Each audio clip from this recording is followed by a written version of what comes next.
Friday night, I want a Chippy Tea.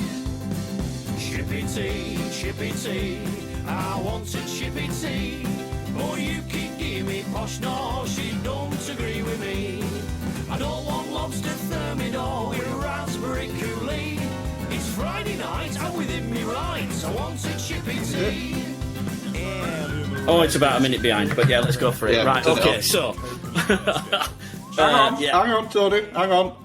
We've got an important tradition.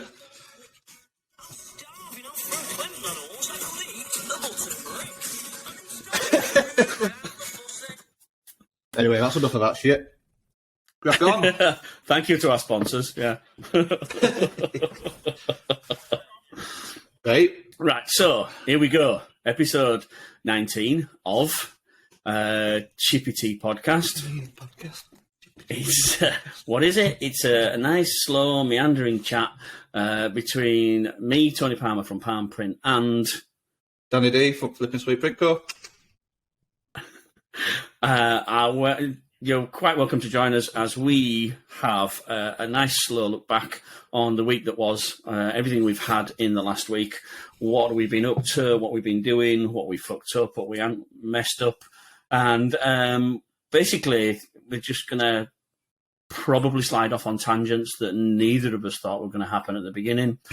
I'll try and drag Danny back, but sometimes I don't try that hard. So, with that introduction, as we normally do, first of all, I feel we've got to say hello to anybody that's watching. So, we have in the chat, Flipping Sweet, never heard of him, he'll never be a big thing. Tony P, absolute legend, I know him. Merch Ops, so that'll be Bryce over in Largo in Florida. It is, by my reckoning, about 4:05. So if Bryce is watching, he can smell the beer, but not quite taste it yet. So another hour, there'll be a Coors Light in his hand in another hour. Jade Donald, never heard of her. Sarah from Heck Press. Hi, Sarah. Hey, Sarah. Have you got a Guinness? And blackcurrant. With? What do we drink Guinness with? Blackcurrant. Get out. Leave your man club card behind and get out. Well, what else would you drink it with? Nothing. It's designed just to be drunk on it. So anyway, that's a different thing. Anyway, what are you sipping? Doombar. Doombar. It just about sums up my mood this week. I'm just having a lager, What on earth? What you don't put your eye out with that umbrella? I ordered them off Amazon 3 weeks ago. I'm glad I finally got to use the joke. I know, yeah. If you hadn't mentioned it every week, it would have been an absolute surprise. But you can't hold your own water. So, so we will start this week because my webcam's gone really, really sort of blurred. I can't actually see Danny's face, but I can smell the fear from here. So I'm going to throw it straight over to you, Danny. What have you been doing this week? What's been the biggest thing that jumps out in your head that you've done this week? If you had to say the biggest thing, Peter, probably would have. It's been a very productive week and a very, what's the word? Very fulfilling week. I've cracked high build. Well, you've cracked it. Done, finished, nailed, and never going to do it again. That's it. I am literally now Mad Specials 2.0. I can do anything, any type of special effect. Nailed it. Not quite, but I've cracked it for the purpose that I needed to for a particular order, and I'm just so happy and I just feel so enthusiastic about it now. It's just like a new lease of life. It's like learning to screen print all over again. Is this the order? First prints. Is this the order with the fluorescent yellow in the middle? Yeah, that's and the white tram lines. Yeah. So did you print it? Yeah. Job done, completed. Look, utterly amazing. I'm chuffed to bits. We need more info. Did you keep a show and tell? No. I mean, that would have been a good idea. Now, yeah. I've got. You can interestingly, okay, I can kind of show you a show and tell. It's a test print, but I've run it through dryer multiple times. And the thing with it is, I've discovered that high build ink, if you get it too hot, it starts to bubble. So how hot did you get it? I don't know, but it's got a really cool bubbly texture, which you probably can't see. Do you know what I've also just discovered watching the YouTube channel? Go on. The camera on the YouTube is a lot wider than the camera that me and you are looking at on this screen now. Is I, it? for instance, can see a pumpkin. I can see a pumpkin on your windscreen. Is that a pumpkin? I can't see it on the normal screen that we use. So it's just sort of. I should have tidied up. Me go, God, have I tidied up? Making me look now. Oh, do you know what I'm always really embarrassed about? I mean, it's a bit silly, this, but I'm always really embarrassed by my Panther tunnel dryer because is that why your camera's gone like that? Yeah, it's a very basic low end dryer, and it's only small.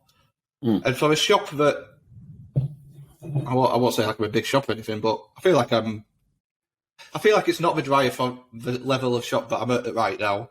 It just embarrasses me, and I always try to hide it in photos. So now it's all there. Oh yeah, we can see it now. Yeah, we can see it. Now. You can see actual burn marks on side of it now. So yeah, it's old. Good dryers, them Panthers. I'll be honest. See, that one's red. If you'd have kept your Anatole press the same colour, it'd have matched your Panther dryer. Well, the intention is to get rid of that. When I get to, I'm just hanging on to it because I couldn't fit a bigger dryer up here anyway. So when I move, I'll get some blue or grey. Is there anyone in chat? Yeah, we've still got some people in chat, so obviously we'll throw it open to them. If they want to ask a question, they can ask a question. So that's really only Sarah and Bryce and Jade, if they're still there. Yeah, we keep hearing about our Jade, and now here she is. Our Jade. So, here's a fun story for you. Go on. It's my 10th anniversary of Flipping Sweet. Wow. And our Jade brought me a cheesecake. That's nice, isn't it? Yeah. I've been joking with her for weeks and weeks and weeks, saying, you need to make me a cake for my 10th anniversary of Flipping Sweet. Yeah. I never expected to actually do it. And then she turned up today. So, a little bit of a lime cheesecake for my 10th anniversary. Which ain't bad going, is it? Yeah, I think that's all right. Yeah. I got a bit of cheesecake off our Jade. I got a giant cookie off my bird, which said happy flipping 10th anniversary birthday or something like that. And Jasmine handed in a notice. So all right, okay, so yeah. So that's a bittersweet day. All right, present. No, it's kind of knew it were coming. So Jasmine does uni, and this was always a job while she's at uni. I think the chat's falling asleep, but it's all right. It's all right, carry on. When we replay this episode, we'll just make it out like we had loads of people watching. Yeah. No. Yeah, so Jasmine's handing a notice. She was always going to leave when she finishes uni in about 5 months' time anyway, but a job's come up for her in the industry that she wants to do, and I can't offer her the same hours to compete at all, so Jasmine's leaving me in shit. This is a theme that actually goes through the who's your favourite employee now then? Which is a question from Jade, because you're not looking at the chat. No, I'm not looking. This is a problem throughout the industry, and most people watching this, if they're in the industry, this cycle of employees. For about, I was really, really lucky. For about 10 years, I had a small group of people that stayed with me and were part of the team. The team really didn't grow or shrink for about 10 years. Yeah. And for a long time, I thought, we've nailed it. This is it. This is the Holy Grail. This is what we want to do. But in reality, it's just a pipe dream. When you take a step back and look at it, you realise that only the real core of maybe two or three stayed the same. And the people on the outside, they were the ones that come and go. And it's absolutely impossible to try and keep people. Yeah. I often tell the story of the guy who I trained, put a lot of time into, put a lot of effort into. He showed loads of promise, thought I was doing really well, and he asked me if he could have the Friday off at short notice. Right. The company terms were 7 days' notice, very strict, and he asked me on the Monday, can I have Friday off? I said, come on, don't do that. We're actually not busy, but I don't want to have to keep breaking the rules for you. What are you doing? Oh, I've got an EasyJet, a Ryanair flight, 20 quid, I can go to Copenhagen. So I like quick Google where Copenhagen is. Oh, Denmark. Oh, right, okay, yeah, go, yeah, sure, get yourself off. What are you going to do? Well, I'm 25 years old. I'm going to do what every 25-year-old does. I'm going to go out, I'm going to get pissed, and I'm going to have a good weekend in Copenhagen. Right. So I let him have the day off. Pulled a bird, didn't it? Comes back on the Monday. How was your weekend? Oh, it was awesome. I love Copenhagen. It's absolutely superb. I think it's the best place in the world. I'm moving there on Friday, and I think it's super. What? You're moving there on Friday? You're moving there on Friday? Yeah, I'm moving there on Friday. Oh, yeah, that's me notice, Tony. Here's me notice. Are you having a laugh? I've just put a year's worth of work into you. You try and convince them, hang on, you could make something of yourself studying this shitty little print shop covered in glue and plastic or ink, making a name for yourself. Like, nah, you're all right. Cheers, buddy. So come on, where else can you work in 32-degree heat and get covered in abuse? No, I'm going to go to Copenhagen and live the dream. Ingest aerosol adhesive for days and days. What are you going to do over there? Oh, I've got a guy printing T-shirts, and now that you've trained me up, he's going to give me a job. Bastard. It's hard. It's difficult. I mean, I don't know how big. I guess bigger shops do it. I guess it is indispensable to a little dispensable. Building a team. See, I've had multiple employees. The only consistent employee I've ever had is Jade, and Jade's my sister. I know she'll. So the best employee you've had is your Jade. We're just following a theme here on the chat. Oh, is it? Yeah. Jade will be telling everybody, no doubt. But I've had lots of employees. Well, I've had an handful of employees over the years, and I've always, through the various stages, I'll have this idea in my head that, God, would it be good if I can build Flipping Street up into a bigger company, and this particular person, or whoever was working with us at the time, was part of it, and they was, still there, and they were contributing and had a bigger chunk of the pie. And that's happened a couple of times, but it just never works out that way, because this is my business, this is my passion, my love, my life. Everything for everybody else, it's just a job, and it's hard. But how do you get somebody to buy into your dream, though? Well, it's difficult, isn't it? Will anybody ever buy into my dream? Well, yeah. I mean, I know a guy that's in the chat now, and he lives the same dream as the owner. It's part of his passion. He wants to be. He wants to grow the shop and make it bigger. So yeah, you can find those people. It's just that they're like they're as rare as hen's teeth. That's all. I wonder what you're going to say then. I'm trying to think. We're going out live. Try not to swear. But try not to swear. So we'll go with hen's teeth. Hen's teeth. Finding them is hard. Yeah, it is. It's hard, but I guess you just got to plod on, and you look for. You can only use your best judgment to look for the best possible employees that's you think's going to fit, and just hope for best. It was always the intention. I always knew that Jasmine was going to move on after university finishes, which would finish in 5 months anyway. So it's just come a little bit earlier than expected. But yeah, so I'll be back to answer emails. Look for someone else. Is that what you're going to do? Look for someone else? Or do you think you're busy enough? Right now, yeah, 100%. Right this very moment, really busy. I'm not looking forward to answering emails throughout the week, over the next few weeks. As soon as December comes, we pretty much turn off as books for the year anyway. And then December, well, the big end of November, books are turned off. We're pretty much full. I can only do, I can print as much as I can up until end of December, and that's it, done. January is always a little bit quiet.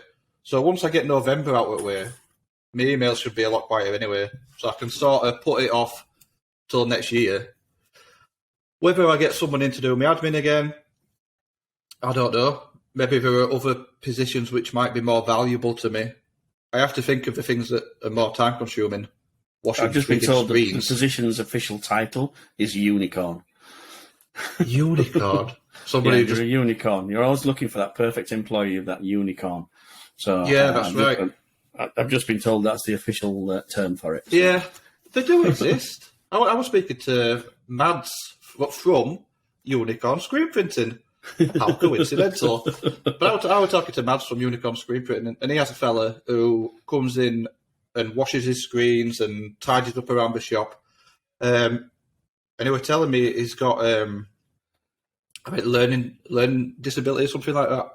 And he says he's the best employee he's ever had because he's so meticulous and passionate and enthusiastic about washing up screens and organising and tidying and, just keeping the place. And he just comes in, happy as Larry, no fuss whatsoever, and he's chuffed to bits with him. And he gets away with paying him in shiny buttons. And he pays him in chocolate buttons. Well, that's what I need to do. Maybe I'll just feed people chips or something every week. Chips and cheesecake. Yeah. So unicorns exist. It's just hard to find, aren't they? Hard to find, even hard to keep, I think. Yeah, I would have considered myself that in that. So for a long time, that's what I did. I became part of the business and made myself a core employee. And it's hard to find someone who shares. If you're a business owner and you've set this business up, we've talked before about your passion and your ability and your stubbornness that you're never going to give in, and you're going to make it a success no matter what it costs you. Well. Today, the world is full of people who want to come in at 9, finish at 3, have a 3-hour dinner, and get paid $50,000 a year. And if they don't feel well, they bring a note in with them that the mum says, "Oh, Bryce doesn't have to work today. Is it okay if I have the day off?" So it's a different world now. I think completely different world. People have the latest culture seems to be. Do as little as possible without getting fired. Yeah, it seems to be bad, doesn't it? Arrive last, leave first, and do as little as possible without getting fired. That seems to be the mode today. I don't know if it's something that's just feed not them sweets. Somebody said feed them in sweets because you're a flipping sweet shop. I'll feed them in flipping sweets. Good idea. So a big shout out to Ross McKay who's just put that. Ross McKay, why do I know that name? I do know that name. Yeah. Which shop's Ross from? I don't know. I know that name, I recognised it. Anyway, it'll come ask him, he's in the chat. If anybody's got any questions or anything, you've got Agony Aunt Tony here, so now would be a great time to chip in and we'll have a look. Okay, so it's a free consultation, basically. This is what it is. Oh, cheers, yeah. You never said that, did you? He said, come on my podcast, we'll have a beer, it'll be all right. This is a joint effort. How dare you call this my podcast? Go on then, how's your week been, Tony? Because I've sort of just glossed over the the highlight and the low light. So what's your highlight and the low light been? Where have I been? I did playing with your bagging machine. That looked fun. Did you like it? Very interesting. Massive. It looked like a giant conveyor belt. It must have been a big shop, that. So it packs them going that way, and then they change direction. That was the thing that sort of that fascinated me, the way it changed direction. So they go in the packing machine at the top, and then they drop out onto that belt. So they basically fall 4 foot, flat, and that sort of like lets them flatten a little bit, and then that belt pokes them out. They poke onto another belt, and then they go up the conveyor into that bagging machine. That bagging machine was sugarcane plastic, so turtles and dolphins still alive. So that's another box ticked. All the turtles and dolphins are happy. Plastic. Sugarcane plastic. So it's made of actual sugarcane. It's derived from sugarcane rather than an oil derivative or a petroleum derivative. Interesting. Derivative. It's not a product. And that, in the past, everybody wants bamboo, sugarcane, ultra biodegradable bags because we go all out to print water-based ink. This is a nice little water-based print that I got here. It's very crisp. After it's been washed, it's super soft. Oh, lovely. So, you went, whew, it's washed one.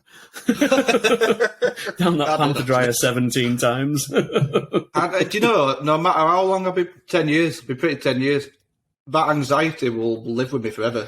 Every order, I'm waiting for that email inbox. I'm going to absolute level with you now. Shut up! Don't you dare say it's all come off. No, I'm going to level with you because I'm not going to do it now. But I was going to take a photo, Photoshop distress effect, and inside Photoshop, I was going to make little bits come off and send you just a quick little text saying, "Hey, Danny, I don't know if they're all like this or not, but this one just come off in the wash." But I knew it would destroy you, so I'm afraid. I'm not going to do it now. Because the worry, when you get that type of email, luckily they don't come through. I mean, in recent years, it's happened once this year. I think I brought it up in a podcast. And it blew, I was like, I could not fathom how it had happened. And even to this day, I can't really explain it. And luckily, it hasn't happened since. And it didn't happen for a long time before. But when that one email comes through that says, it's come off, the first reaction is, shit, everything else I've printed is going to come off. I've got like weeks worth of orders that I'm going to have to reprint and refund. My business is over. That's it. Because you imagine a couple of weeks worth of orders and it all washes off. Done. It can be disastrous. Well, it won't. A big order that they had to swallow, because it just went wrong. Somebody didn't cure something, somebody put the wrong ink in. Yeah. I've had a call today. A guy up in Newcastle said, "Look, Tony, we've got these Tasoma dryers, and we're not happy with them." And I'm like, "Well, that puts you in like the top 0.5% of people, because number one, these are the most expensive dryers you can buy, and that usually makes them the best. And out of all the ones I know of, nobody's really complained. So I'm like, I'm sorry, but it's usually operator error." Yeah. Because I know you're buying your ink from Wilflex. I know you're printing it through a normal mesh. And I know you're doing everything normal. And then you put it down a Tasoma that I physically tested for the last God knows how long. And yet you're saying yours wash off. So he sent me a picture and it washed off. And then another one that washed off. Then another one. Then another one. Then another one. I'm like, okay. So I start to look at these pictures. And it's quite localized. So the design's a big chest print like this. It's like on one side. This little corner here is washed off. And then he sent me another one, and it was a white shirt, and it was a wave pattern. Right. And I'm like, that's really odd. And the only thing I can think of is the sleeve has flipped over when he's been putting it on the press. On the dryer, and it's covered it, and that bit stayed cold. And when he puts his staff are throwing it down like that. Yeah.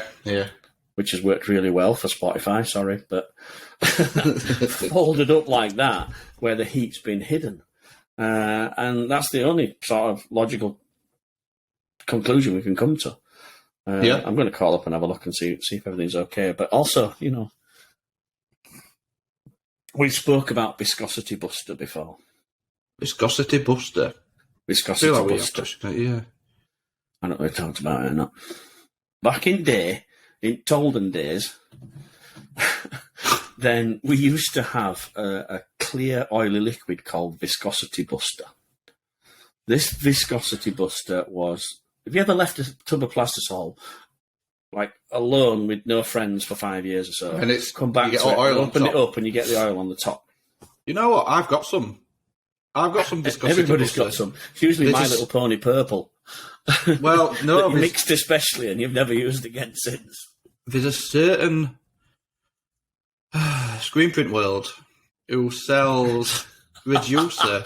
You remember early days when we used to try and do things cryptically and not name people? Well, I'm not saying it's bad. I mean, you might be about to say it's real bad, but they have their own reducer, which I tried. And it's literally like a tub of oil. You pour it in, and I'm putting two and two together here, and I'm assuming it's the same stuff. Oh, similar type of stuff. I think I'm getting confused. I've just written an article about this, so you'll have to hold me up if I'm repeating stuff. So Viscosity Buster was sold in the early days by people like Wilflex. Because printers are arseholes, as we all are. And we went, this ink's too thick. And I said, no, we've made it perfect. No, it's too thick. It's either too cold or too thick or something. We can't print it. Yeah. So the ink companies went, right, okay, well, here's a 5-gallon tin of Viscosity Buster. And I can guarantee if I go into some print shops that have been running longer than 5-10 years, I can go into their ink kitchen and covered in dust on the back shelf somewhere, rusting at the bottom, there'll be a 5-gallon metal tin of Viscosity Buster. Right. Floor thinner Viscosity Buster. And what it was the oil they put in the actual ink. So ink is made of binder and pigment, and then there's this oil. Yeah. So the ratio was 1% floor thinner. Yeah. Viscosity Buster. Then the binder, and then usually about 6% of pigment. Yeah. So we were given this Viscosity Buster sold by the snake oil salesman, and we were told explicitly, like when you buy a gremlin and you're told not to feed it after midnight and don't get it wet. Old reference there for older people, sorry. I saw the black look on your face like, gremlins? No. I used to have a Gizmo Teddy. Probably still got it, to be fair. Yeah. And it used to have a little pouch in the middle, and a little baby Gizmo would come out. Well, if you got it Probably wet, still got it. So we were told... Busters. we were told to never break the 1% to binder ratio. So in other words, 1%, it went piss thin. 2%, it failed the wash test. Right. So I go in print shops all the time. And I go in good ones, and I go in bad ones. And the majority don't have a set of scales, other than the guy who works the end of the dryer, who nobody speaks to, smells a bit funny, and can get you anything you want. He pulls out a little pocket set of scales all the time. Well, I've got these scales. Are these all right? Well, why do you carry scales? Never mind. So... So when you go and you say to a printer, okay, here's your magic elixir of life, it makes everything better, don't put more than 1% in. And the printer goes, okay, yeah, thank you, magic salesman, the snake oil salesman. He leaves. You pick up your tub and you go, that's a bit thick. Pour. Whip it up. Pour. Whip it up. Up to about 12%. Oh, yeah. Printer's mind goes, yeah, that's about 1%. It's thin enough now. Off it goes. It fails the wash test. It fails the rub test. It fails the fibrillation test. And then you ring the ink company up and go, your ink shit. Or your dryer company, you go, your dryer shit. Whereas in actual fact, what happened is we broke the 1% rule. So this happened a lot. Hell of a lot. And the ink company's got so many complaints that they stopped selling Viscosity Buster. Now, it didn't matter that they stopped selling it because they gave us all 5 gallons. And we're sworn to got enough of it anyway. At the time. We've got shitloads of it, yeah. Well, Dave Roper's still selling it, so... Yeah, floor thinner Viscosity Buster. So what happened, because we can't be trusted to stick to the 1% rule, they mixed that floor thinner into 99% soft hand base, fashion base, soft feel base, finesse, whatever you want to call it. Right. So what I had was a thin base, but the ratio of my thin base was still 1 to 99. So no matter how much of that I put into my ink, I would never break the ratio of floor thinner to binder. Yeah, you see, you've just answered a question I had in my head whilst I was listening. My question was... I just lost half the people in the chat because they all went, what the fuck's he on about? Viscosity Buster. Going on about? Well, this Viscosity Buster, it's like an oil. It's almost like an oil. It's a very runny substance, almost like an oil. It is an oil, yeah. Now, I ordered some of this stuff. I think I ordered some of this stuff, thinking it was a typical reducer. So the reducers I've had in the past are much like you say. It's a base. It's like a... It's a creamy liquid. It's a creamy clear substance. It looks like jizz, let's be honest. Yeah. It's like elephant jizz. Elephant jizz specifically. I've never move on. Never covered. Yeah, and whereas this stuff comes, it's like runny oil. But that would explain. That would make sense if the elephant juice is basically just viscosity buster in a base at a percent that you can't go overboard. You can't break it. Yeah. So no matter how much you put Sense. into your finished ink, you'll never break that ratio of the oily, slippery substance to binder because they've already done that for you. So they give you a very thin base. So the downside to that is it makes the colour weaker because of all the base in there. But the upside is it stays on the shirt after one wash. So I've got a question. So Bryce at else has got a Shops has just confirmed that in the back of the shop somewhere there's some viscosity buster, but nobody uses it anymore because we all use curable reducer. So curable reducer. So curable, as in it goes down the dryer and cures. Reducer, it reduces the viscosity. So curable reducer, that's what it does now. I mean, I've probably set myself up for a court case with Dave Roper here because it is labelled curable reducer, but this stuff is literally liquid oil. Whereas the stuff I've had from him or other suppliers are available. I won't mention the names. But it's basically, as you've just described, elephant juice. So if it's a milky liquid, usually it's got a binder mixed into it so that we can't break that ratio. Yeah. If it's a clear oily liquid, then we always run probably viscosity. And if you look at the tub that you've bought, I bet you there's a label on the sides that says "Do not break 2% ratio." Shall I go have a look? That makes interesting live viewing, doesn't it? Yeah, Right, well, you disappear. Well, to be fair, while you're gone, we're all going to dissect your shop and have a look at. Obviously you've got the pumpkin. You've got your pumpkin. We've looked at your floor. That's horrendous, by the way. That's really annoying.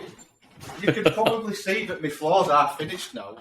Oh yeah, we can see where you've cut stuff away for it. Yeah, we can see it. Not finished yet. So it's all on there. Look. Oh, for folks. Right then. Now, I have to be honest. It does say on this... Oh, fuck. Dave's... I'm blatantly getting sued here. I'm not saying it's bad. It works. I'm just assuming by the consistency it's not what... Right, spot on plastable... Right, Dave's an M&R guy, right, and I'm an MHM guy. I can guarantee you Dave's not listening to this. And if he is, hi Dave, give me a call. Let's sort it out before he gets to lawyers. I didn't say it was shit. However, it doesn't say anything. It doesn't say out. It says... It just says Cure 160. You just got a comment on your dryer. Shut up about my dryer.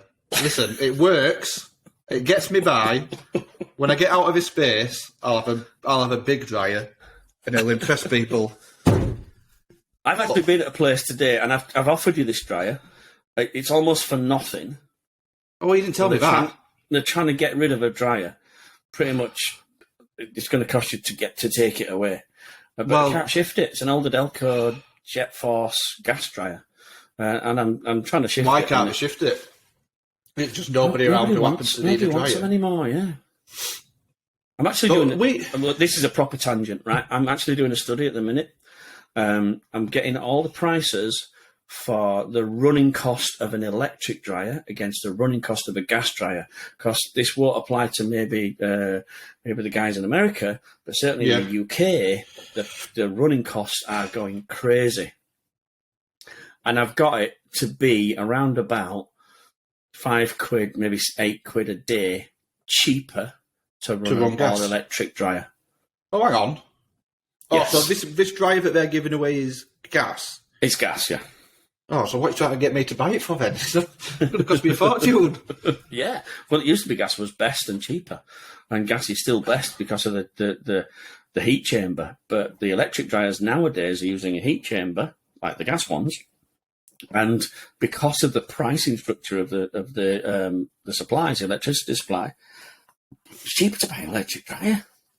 I'll just ask Sarah from Express to see if she can find me two for next to now.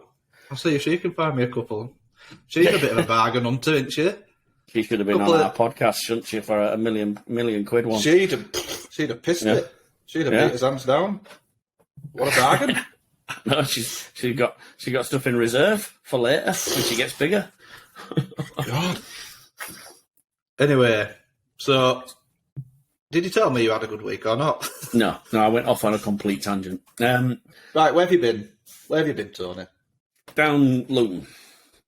Luton. Oh God, Luton. Sounds awful.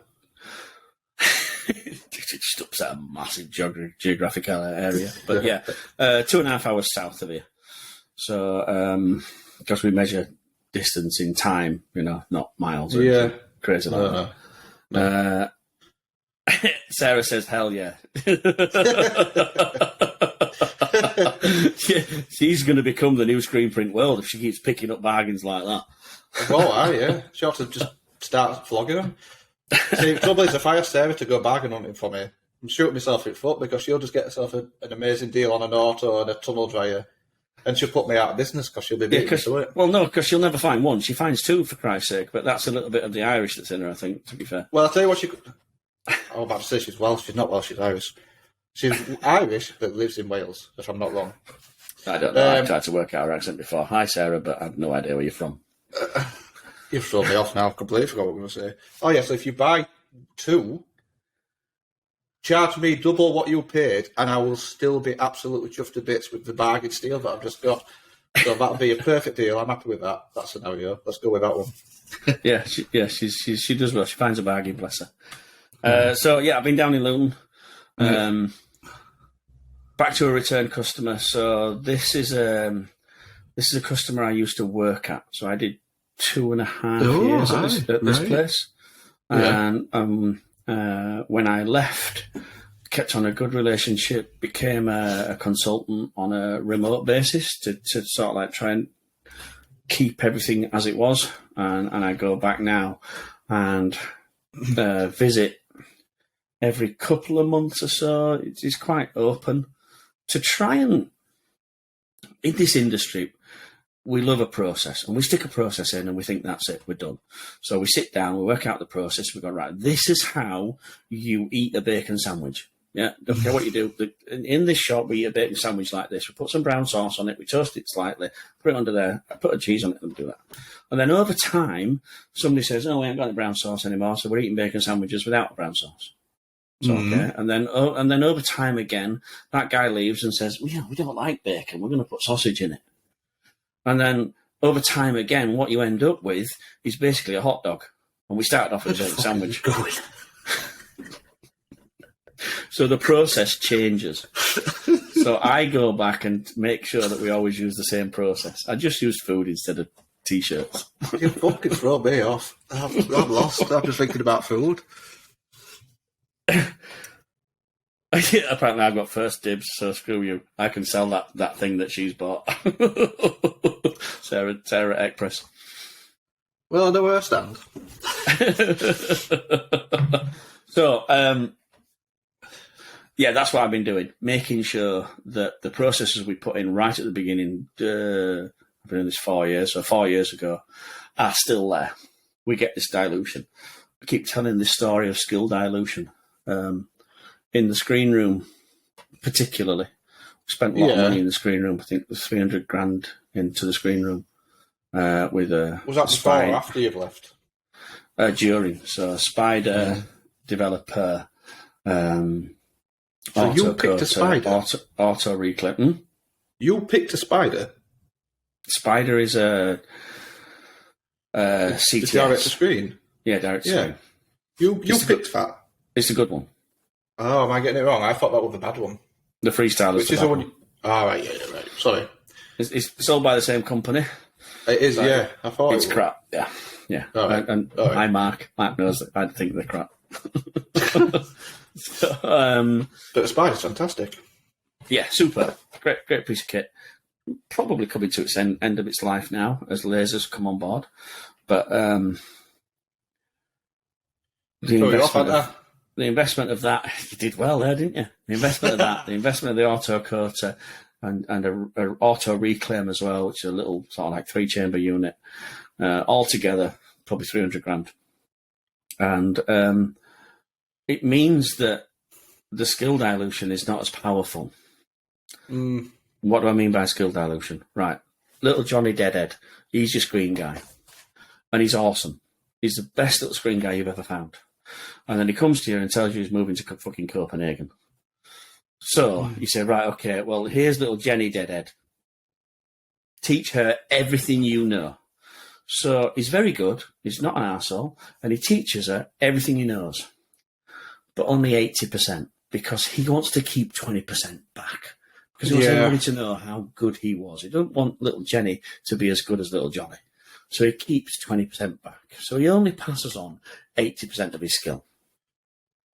Then little Jenny does this great job for a couple of years, and eventually she gets to move to Denmark again. Or she wants to go to live in Largo in Florida, wherever she wants to go, because apparently the drugs are cheaper there. So off she goes. Off she goes, believe. And we say, okay, we'll teach the next guy everything you know. So she teaches the next guy everything she knows, minus that last 20% that she keeps for herself to make herself look good. So that 80% skill dilution, you times that over 5 changes of staff. The little guy that's left at the end can pretty much just about open a tin of emulsion, and that's it. Because the skill dilution has gone down and down and down. So when we automate the process and when we put processes in, and the skill level requires you to press the button that I've reprogrammed. Okay, I can do that. Don't forget to clean the coating troughs out. Okay, I can do that. I mean, our little Jenny can only absorb 80%. Yeah, but you know what, though? Just not with skill dilution, because people want to keep a little bit back for themselves. But it's hard to fully teach someone everything you know.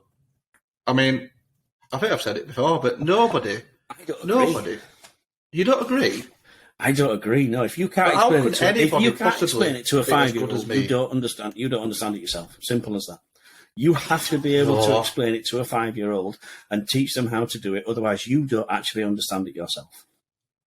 I could stand Jade or careful, she's listening.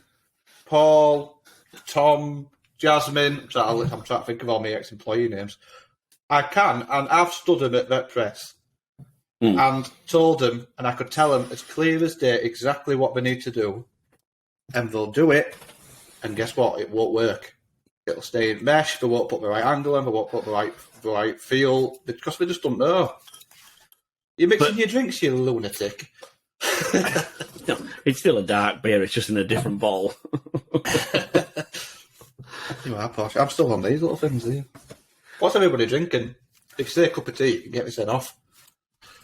We're not far off. It's about 4:45 over in Largo, so I'm pretty sure Merch is looking in the fridge. I'm going to say not that there's a fridge in there at all, but you know, if there was a fridge in the print shop to keep the emulsion cold and the activated discharge cold, there might be some cold beers outside of it. So people do that, you know. People do that. People put emulsion in the fridge. Do you know that? I do, yeah, and activated discharge. That's a bit. If you activate some discharge at 3:00 in the afternoon, the rule says you've got to throw it away after 8 hours. Yeah. And if you put it in the fridge, you can extend that to run the next day for a couple of hours. Oh, really? Right. It's a gamble, but you can. Didn't know that. I know a company that just storing emulsion. That's rubbish, isn't it? That's a lot of bollocks. Yes. Yeah.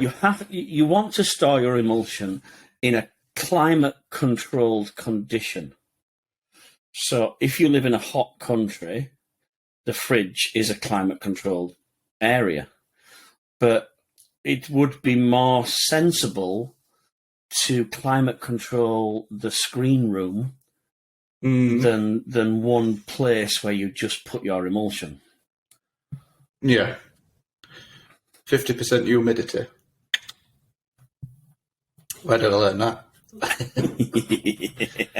Yeah, below 50%. Yeah, you're doing all right. Yeah. Tony, Yes. you know how this is a live podcast? Yeah. Can I go for a wee? Would that be a bit much? Who do I talk to? Go, run quickly, but turn that microphone off because you'd made that mistake last time. And that was not a ghost poo. Right then. You should all take this as an opportunity to get a drink. I Don't swear be to God, snooping around the shop. your bladder is that big. It's Turn your camera so we ridiculous. can see that panther dry before you go. You can't. No, it's embarrassing. I'm going to have to look at my YouTube see if you can see it. What is this? Oh no, put it back. I'm going for a wee. I swear to God, this is the bit. Go, run, fast. I'm not talking You to need you. to keep Go, people entertained. run. On my own. Cheers for that. What happened to teamwork? This is the reason why our podcasts take 4 hours to record, but we only actually get an hour's worth of content. Because you've got the bladder of a small girl, and I swear to God, at the earliest opportunity, off you disappear. So if it's not me getting disturbed by the dog, it's you getting disturbed by your desire to urinate every 2 minutes. But this does not make great viewing, by the way. All I can see is, hang on, how much can we see? Let's see if we can zoom in and pick some shite out of there. Where's my YouTube? I'm open to comments. If you can see, if we can see anything in the background of Danny's shop that we can absolutely rib the piss out of him for, then I feel it's our duty to do it. I can't believe you've come back before we've even started talking about you.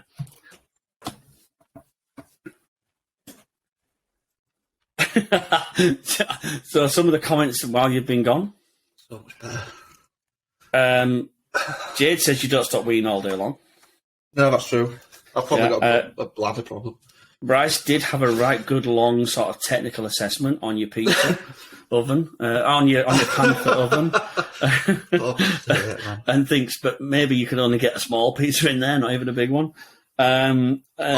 Chicago towns, the little mini ones where you get 2 in a pack, they go through there about 3 times and they're about cooked. Yeah, Jade just put that. I think we have put heated food in there, but yeah, I think she's just been posh. And Ross says it'll take you a while to get out your onesie. Have you got a onesie on? Yeah, I've got a little, what do we call them? A bib. I don't know what we call them. Bib and Overall. brace. Yeah. Bib and brace overall. Yeah. I'm a bit of a dipster, don't you know? A dipstick? I'm not, but yeah, I'm a bit of a dipstick. Or a hipster. Right, okay. I thought, well, you know, I kept seeing all screen printers and they was all wearing these overalls, and I thought, I can't do it. I don't want to be one of those. Where? Yeah, I just succumbed to it and did it. In Austria? Instagram. Oh, yeah, in Austria. It's slapping your thighs. All popular Instagram screen printers. I thought, well, I'm doing something wrong, so I'll just buy an overall and see if that boosts me engagement. Oh, we got a technical question in the chat. Oh, go on. Go on then. Well, I mean, who's it off? He's obviously not been in from the beginning because, you know, we're halfway through the beers, so asking technical question when we're into beer might be a mistake. But I've got a bucket full of all my leftover discharge, and it still mixes. Who is it? Louis Ruiz. I don't know. I've got a bucket full of all my leftover discharge, and it still mixes well and works on white teas. Kind of still discharges on black, but only use it for myself. Is this bad practice?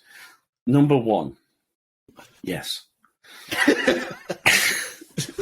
So the ink will break down. You'll notice it gets very, very thin. The formaldehyde starts to eat away at the ink, and it does lose a lot of its body and consistency, and certainly wash resistance. Is it okay to use it on white? Well, discharge on white? Oh, I see what you mean. Because it's just a coloured paste. So I can get the logic on that. I can understand that. We are from Yorkshire. What don't we like doing? Spending money. We don't like spending money. We don't like spending any money at all. So if I have some leftover coloured paste, whether it's discharge or not, there is a slight argument for mixing it into some neutral paste and getting rid of that acidity. Would I recommend think he's it? got a good point there, actually, because I don't think I would say it's bad practice for one main reason. It's a gamble on wash resistance. I like the idea of reusing ink. And in fact, I'll probably bring Bryce into the chat if I can. He has like a smoky white colour that he uses, which is a mixture of old inks or a mixture of different colours. Well, that's an interesting I know a topic. guy who makes a grey from everything. I've been looking into this. Makes a smoky grey. But you usually find you have to put some sort of finesse base in there or something to make it printable. Otherwise, it's a bit stodgy. And navy and black, we used to make navy and black from leftover ink. So we, back in the really old days, you used to make, plastisol was a pigment system. Yeah. So well, it is now, isn't it? No, plastisol's a ready-to-use ink, isn't it? You go straight out of the tub and you use it straight out of the tub. Well, you can, yeah, but it's you're still mixing colours to get, you're still Pantone mixing colours. But each one of those colours is a printable ink, finished ink. Yeah, that's true. Yeah, you're right. Well, there are two different types. You can have the plastisol PC, the pigment concentrate version, where you buy a big drum of base binder and you drop the pigment in like you do with water-based. What this allowed us to do was to take all the old dark colours. So what's a dark colour? Anything without white in it. So even sort of oranges, if there's no white in it, reds, no white in it, we'll throw it into one big 25-gallon tub, and then we'll throw some black concentrate pigment in there and mix it all up, and we'll have a new black or a new navy. Yeah. Navy 541, we could mix from pretty much all the shite of 6 months worth of printing and use it. And the question that Louis asks is it good practice? Is this bad practice? What do you think, Danny? Is it bad practice to reuse old ink? No, we didn't. He's talking about discharge specifically, though, isn't he? He's talking about activated discharge. Yeah. Where it's never used on blacks, black shirts or navy shirts or whatever. And the discharge activator's had its day, done, sorted, but what you've got left behind is an ink, pigmented, which did he say he's using on white shirts? And now it works on white tees and still discharges on black tees. Still discharges. I'm impressed by that, because discharge activator has a shelf life, and they say 8 hours, but quite often it can be less. I know in my experience, 8 hours would have been pushing it. But if we're cold, yes and no, black and white, yes, it's bad practice. He's using it for himself on his own stuff, then okay, you are taking a gamble. Using an expired ink is an absolute gamble. And one day you'll win and one day you'll lose. So if it's that important, fair enough. But what we find with water-based ink, the price per gallon or price per litre is really quite low when we add it all up. So what we have to say is it worth the gamble? And the gamble is twofold. Number one, the colour doesn't look like it's supposed to look. And number two, it's not wash fast. Yeah, I don't think I'd do it. The answer is... I wonder what happens. I did add some quick additive into it and washed it 4 times already, but I don't feel safe. So the quick additive is a cross-linker. The cross-linker is... we can put a chemical into water-based ink so that it actually dries without going anywhere near a dryer. Yeah, no heat whatsoever. Cold cure additive, whatever you want to call it. Aquatech, I think it was called, something right in the very beginning. So we could hang them up and dry them overnight, and then they're cured over 24 hours. But that's definitely going towards the hobbyist side and not really in the full production side. So in answer to Louis' question, I think it's bad practice for colour management and wash fast management. If you're doing stuff for yourself that you know not going to get washed a lot, it's not a commercial product, maybe it's a giveaway on a bag. Would I print it for a giveaway on a bag? Yes. You know the tote shopper Yeah, bags that are a really doesn't giveaway? matter, does it? They're not going to wash it. It's never going to go through a washing machine. All it has to do is stick to the garment. So, without telling anybody, yeah, I probably would use it on a giveaway cotton shopper bag where I'm not relying on the dischargeability. The washability is not important to me. There used to be an ink. Well, not used to be. The discharge I used. Well, I've used Magna more recently, but back in the day, I think CCI do a discharge kit. Yeah. Why are you laughing? I've had bad experience with CCI. I didn't enjoy it. Only in the UK. Yeah, It's really big in America, and it's a really good thing. But we've got sort of different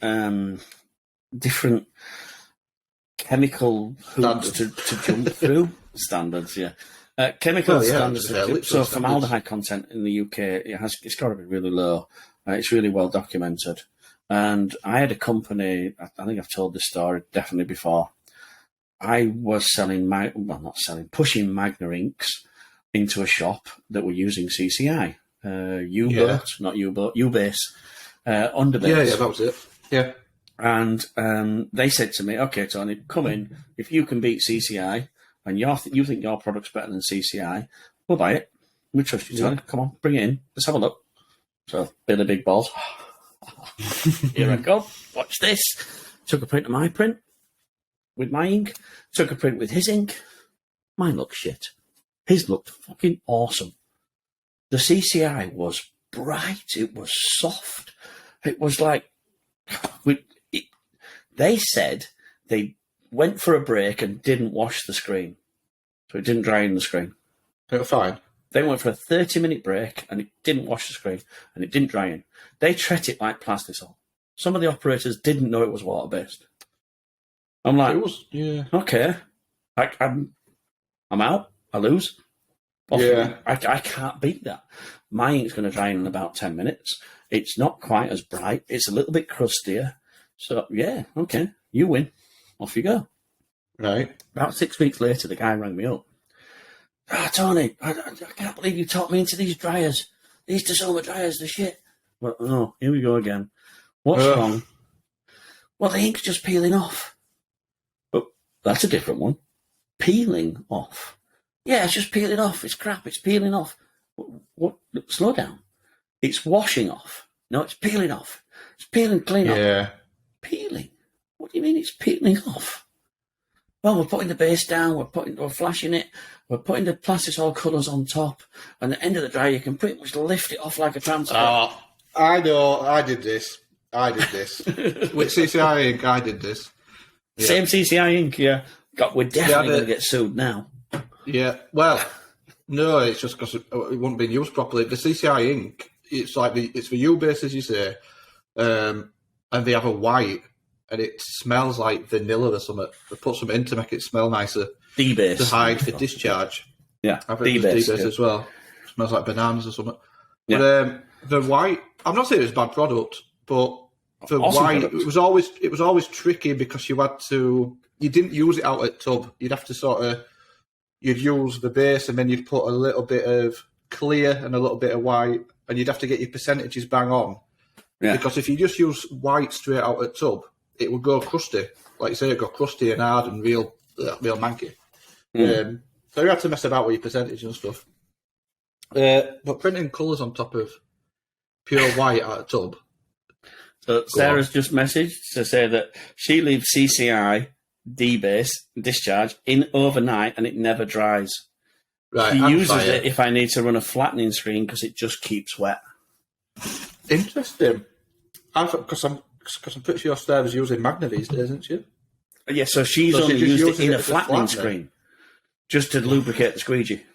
Is Sarah that dead against plastisol? Yeah. No. She won't even put a bit of plastisol in a flattening screen. I'm sure she'll correct me here if I'm wrong, but I think at one point she tried to use some plastisol and she still has to visit a psychiatrist and go through some therapy to get through it. I think she tried to wash it with water and that didn't work. And then she transferred it to every living animal that lives near her. And now if we sort of like go anywhere near Plastisol with Sarah. She's like, get that dirty thing away from me. She does a little side of the cross and everything when it walks into the press. Correct me if I'm wrong, Sarah. I think it's strange because I almost have that same gut reaction about water-based, to be honest. Now, as much as I have tried, although even though I'm sort of meeting halfway in the middle of a minute, to go full on, because I think Sarah does print full water-based on a manual. Like, you have to take your hats off to that, because that is, like, that's brave. I've lost my comments. Hang on. Are we still on? Are we even still live? Yeah, we're still on here, aren't we? I've just lost my Good comments. grief, we've got a few comments. I've just found out I've got a dashboard here. I can actually see it all. Oh, and I'm like this on my phone. Well, we'll stick to this because it's working. Saves me having to work it out. What were we talking about? Using full water based on a press. Yeah, that's impressive. On a manual. I'm impressed by that. I can't do it. I can hold my hands up and say categorically 6 colours on a manual water based. If it was a run of even 20, I'd pull my hair out and I'd give up. Can't do it. So Louis is a big fan of the CCIU base, so okay, hats off to him. What I will say as a disclaimer, CCIU base, great, but if you put Plastisol on top of that, you run the risk of the Plastisol not bonding to the U base. Yeah, and this was a problem to me. This is what I got a problem with. I went down to this shop and they were absolutely complaining that the dryers were crap. And they haven't changed anything. Everything's the same. It works well on everything. And now we've changed the dryers and they put all this money into it doesn't work. So I went and basically you could pick the Plastisol off the underbase. And it left this perfectly clear underbase underneath. And I said, right, okay, let's stop everything. The guy was irate. Right, stop everything. What have you got? Have you got some other ink here? We've got some of that crap Magna that you left us. Okay. Print me the same job now. Put the Magna down first. Drop the same Plastisol on top. Put it through the same dryer at the same temperature, same speed. Let's see. The end of the dryer, he went, find that CCI ink, throw it away, never use it again. Thank you very much, Tony. See you later. Bye. And it was purely down to the ink. I'm not gonna sit here and pretend to know the chemistry of the ink, but there's some sort of silicon additive or something in that ink which doesn't like Plastisol sat on top of it. Well, I'm going to say, are you? That's not what it's for. I'm going to say, are you technically supposed to be doing that anyway? No, we it's do not it. what it's Lots for. of people do it, but it's like not really. I mean, I'm not really supposed to print on top of Aquaflex, but I do. We've had this conversation, and it's only from your recommendation that half of the people are now putting Plastisol on top of the Aquaflex base and getting good results, because Magna came out with killer base to start with, and that's for its job. So because of your recommendation now, I've got 3 different lawsuits which are all saying, oh my ink's washing off. No, it isn't. If you're curing it, fine. Oh, well, I shouldn't say that because, anyway, for some reason, considering you've all been slagging off my dryer, it works fine for me. So maybe that's it. If you've got a big, have you got a dryer? Expensive dryer, I just heat press everything. So Sarah's dropped a comment that she did 140p 6-colour job, right? Full water-based, while pregnant, and next time she'll just outsource it to you.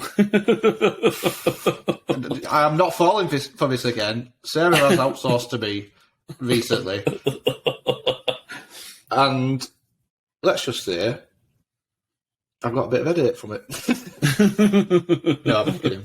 You nailed it. But, well, it's an ongoing customer.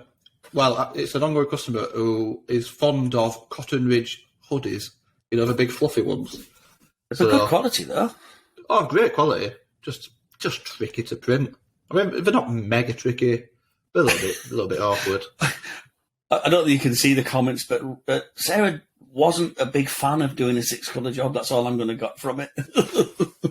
Yeah, so she's showing off, but it was an headache. It must have been. That must have been she awful. said she'd rather give birth again. Yeah. Yeah. I can't see myself do it. I can't see myself going flat out water based until I've got an auto. I just don't think it's doable. So, although there are people that do it, but one of the comments that I'm we've not had that through is from Bryce over in Merch Ops, and he says it sounds like everybody really likes Plastisol now. You know, Plastisol seems to be the one to stay with, and I think this draws on your personal experience. And if you want to just give us a quick 5-minute rundown of what happened to you when you were all about the dolphins and turtles, and you were all about going green and getting that green tick and sticking with it, but just give us a quick 5-minute summary of what happened to you, your water-based journey. Well, my what's the word? My thoughts as far as eco-friendly was always go eco. Can't say it. Have another beer. Go eco-friendly as much as possible, but not at the cost of practicality and quality. So on a manual, it's incredibly impractical to print only water-based, in my experience, and with my level of skill. Very difficult, very awkward. It requires an awful lot of babysitting. And I attempted it. I attempted it for quite a few years, and I was very stubborn, thinking the only reason this isn't working as good as it should be is because I'm just not skilled enough, and if I just keep at it, eventually I'll get it. So I tried this for a few years, and it never came together. And it was your at assessment the of the cost prints? of quality. What's your assessment of the prints? It was at a cost of the quality. So you would run into issues. So you would start to get dots and graininess, and then eventually one screen would stick to a shirt, and guess what? I've ruined almost every job. You'd ruin a couple of shirts where it's either decent, etc., etc. So it was always a cost of quality. Looked amazing for ones you got right, but production-wise, over a full run, most of them would look amazing. But then you don't, and you can't be doing runs of 20s, 50s, 100s like I do, and ruining a few. Because then you've got to, especially with water-based, it's very difficult to stop a water-based press, clear out the screen, and then just resume in a couple of days later. It's very difficult. So practically, I just found it really, really difficult. And it was causing me problems. So what was your decision? How did you solve that problem? Well, my decision was I cannot help myself but use Aquaflex white because it's just incredible. It is the best white I've ever seen. It's the best retail finish. So I had a go like that. I had a go at printing Plastisol colours on top. Now, I asked this question with Magna. I probably brought it up with Teresa. They told me not to do it. So I did it anyway. So I very specifically remember doing a job for myself. And it was a run of sample shirts or something like that I was just going to give away. And I wore it for it. I printed a run, stuck them on a shelf, and I wore them for ages. And my mum washes my clothes, and if a t-shirt goes in that washing machine, whatever setting she puts it on, it wants to be a bloody good print to come out looking intact. And it did. It came out intact. So I stuck with it, and I give it a go, and I kept at it. And honestly, I think that's, like, maybe it's a personal taste. I think it's the best print results I've seen. It's definitely the best print results I've produced. You don't just stay there, though. You don't just put a water-based white base down, which is, in summary, what you just spent 20 minutes saying. You put a water-based white down. You know when I ask you for a summary? So you put a water-based white down. You said 5 minutes. You do something to your top colours then, though, don't you? Yeah. So my top colours are never just straight out of the pot. I have an ink mixing system. At the moment, it's International Coatings, which is a good system, good ink, good ink system. Like it, But I'm very much inclined at the moment to make a jump to Wilflex because, as I understand, it is a little bit more opaque, and that's all. That's literally the only reason why. Even though it's a little bit more expensive. If I just jump in, I have a top three. My top three are Wilflex, Rutland, and International Coatings in that order. Wilflex, yeah, Rutland. Wilflex is number M3. 1 or number 3? Number 1. Right. Wilflex, Rutland, International Coatings. Right, so I'm not wrong then, am I? So do you know why International Coatings is number 3? Supplying the UK. Well, if I lived in America, I'd swap those round. So you'd put number 2? Number 2. I'm not. It's great, and I don't think better it's a than huge Rutland. jump. It's a straight copy of Rutland, but it's better than. But the supply in the UK stinks. It all comes through one place now, and if you run out of one colour, you're screwed. They were so similar that I used to mix and match Rutland and International Coatings together. Right. Can't do that anymore. I think things are changing. Right. The Wilflex system has evolved, changed, and got better. Certainly the low cure version, which is down at like 140. That's about 270 for the American guys. And that for me, energy saving and control of heat management, 10 times better. I'm tempted to give it a go. So what do you do to your top colours? So all my top colours, I use the Pantone system, get my colour, I mix it. Now I always add a little bit of reducer, and I always add I add 2% of puff additive every single time. Why do you put puff into a plastisol ink? So it basically, if you put just 2%, it mats it out. So it'll take away that glossiness that you get with plastisol, and it makes it a little bit more of a You're matte. making your own dulling paste. Yeah, that's right. So, as you know, are you chasing dog? Don't chasing dog. So, as you know, is he? Right now then, which one's this? Tetley's or Jack Daniels? This is Jack Daniels. Jack Daniels is here. Where's Steven Seagal? Steven? Oh, he's asleep. Look at him. He looks a bit. Yeah, he's like, where have you been? Here? Why aren't you coming and sitting with me? What's going on? So, as I was saying, I've had a little, as you know, I've had a little bit of a shopping spree with Wilflex //Avient recently. Now they do a dulling paste. They do they do a number of different bases and additives, etc., which claim to do the job that I do with a combination of reducer and puff additive. Yeah. And I'm tempted to try these additives from Wilflex /Avient to see if it does a better job. Or am I completely wasting my money because it's just basically reducer / puff in a tub with a different name? The latter. Aye. Well, I did have this thought, but I thought maybe I'll try it. It wouldn't be so bad if you could buy a little tub, but you have to buy a couple of kilogram. About £600 a tub just to try it. 600 quid in your firstborn, yeah.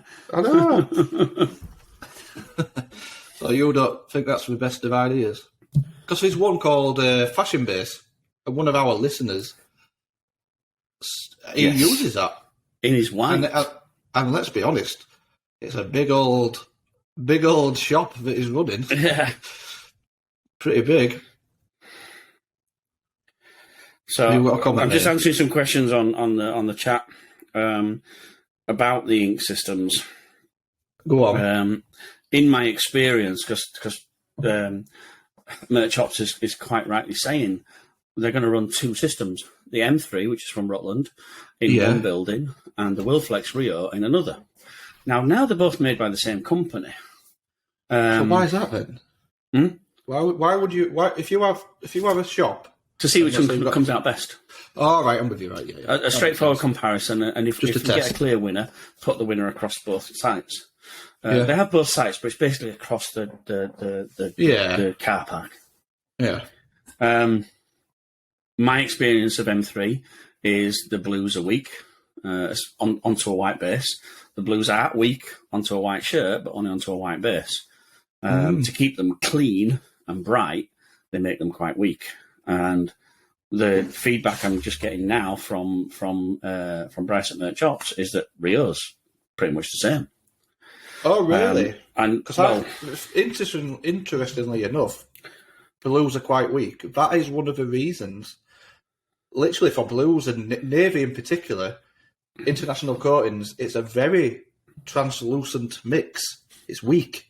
Yeah, so you've got to have a solid white underbase down. No graininess or, it's got to be pure white to get a good navy. And I maybe wrongly assumed that Wilflex would produce a more opaque blue, but maybe not. Out in the field, the feedback I get is that Wilflex is a stronger blue, is a more opaque colour. And the only sort of negative feedback is just like 5 minutes ago from Bryce. Thanks for the feedback, Bryce, to say that Rio's quite weak as well. It's the only time somebody's told me that. And I know that they have really high standards in that shop. So maybe it is weak to them but strong to somebody else is probably my disclaimer that I'm going to stick out there to say that I'm still right. So you're saying Bryce can't be pleased? I'm saying that his standards are so high that even the top quality ink appears weak to him. That's not a bad thing at all. I was about that for a backtrack. That's not a bad thing. And it makes a solid point. The darker blues, usually to get these clean navies, deep royals, then if we put white in there, that gives it power and strength, but it makes it look chalky and dirty. I'd say more of a pastel colour. Yeah, so we're going towards that dirty area. So to avoid that dirtiness, that muddy colour, they keep it as clean as possible, which is just binder and concentrate. What happens is they do all their tests onto a white piece of fabric and it looks gorgeously bright. Yeah. But when we put onto a white base, we can see the white base through it because we're using 90 meshes now, high meshes at 230s, and we're not putting a lot of ink down. And if there's no body to it and no base to it, then it does start to look a bit see-through. So how do people get around? I wonder how Bryce gets around this. So, I mean... Well, hang on. He gets around it by, if he has a large print area with a solid blue, he tends to run it last on a, do the maths in my head, a 62 or 77. Yeah. All right. That makes sense. Running it last means it doesn't get ripped off, doesn't get picked off, so we get everything we can. It means we can put a softer blade in with a bigger angle and push more ink through, basically, without it affecting the quality of the print. Yeah, that's top tip. Cheers, Bryce. That is a pretty good tip. I'm having that. Print it last, yeah. And I also say that if the blue is dark, be brave. Don't underbase it. You're running into colour matching problems, aren't you? There. Well, either don't underbase it or underbase it 50% tone. Yeah. So put a 50% tone under the blue. Then it's not a solid area. You don't get that solid area to pick off. Oh. Top Bryce tip. Right, I'm having it. Yeah, top tip, yeah. I mean, you could cheat and flash print your white base. Not on an auto. No, you can't. It's an extra screen, extra flash, extra heat. You can on your manual, absolutely. And you can make it look gorgeous. But on an auto, don't forget the auto only goes one way. We can't make it go backwards. So it's all about time. And it's just, can we do it? Yes. Then we'd have to take away the 3 people that we've got there. Just put one person there because that's the most efficient use of that one person, and let them produce maybe 500 to 600 a day. And at that, yeah, sure, we can do that, and the machines can do that, the staff can do that. We've got the skills to do that, but we have to make sure our pricing policy is correct and that we're charging enough to do that. Yeah. Do you want to say show and tell? Yeah, show and tell. Show and tell. Come on, let's have a look. Because I've got one in the background that you don't know about. Have you? Yeah, I've spent like a week. Is it your gas bills again? Ripping this house apart, looking for a show and tell, and I finally found it. Well, I'm going to show you something I produced today. I thought it was quite. I mean, I'm hoping it's coming. I don't know what the picture quality is like. It might be shit. So on YouTube, it's really good. What I'm seeing is absolutely crap. Oh, well, that's perfect. So look at that beast. It takes about a minute to catch up. Well, just pretend. Just go, oh, that looks awesome. That's exactly what I wanted you to say. So that's a high build. And I thought I'd try. So that's a high build. What is it? It's HD Sharp high build white. So I've built up a high build white print. And then I put a layer. What's the recipe for the white? How much white to HD clear? Oh, yeah, but now I start giving all my secrets away. 50-50. 50-50. Well, you can just lie and say 50-50 if you want, yeah. It was 60-40. Now, I've been having a play. I've made a couple of screens, and I've been having a play. I've tried 50-50. I've tried 50-50 with 2% puff additive. Yeah, that produces interesting results. Well, yeah, I'm not a big advocate of putting puff into high build because you, like I said to you before, you get that domed effect rather than that square straight. But effect. What if you want to do that?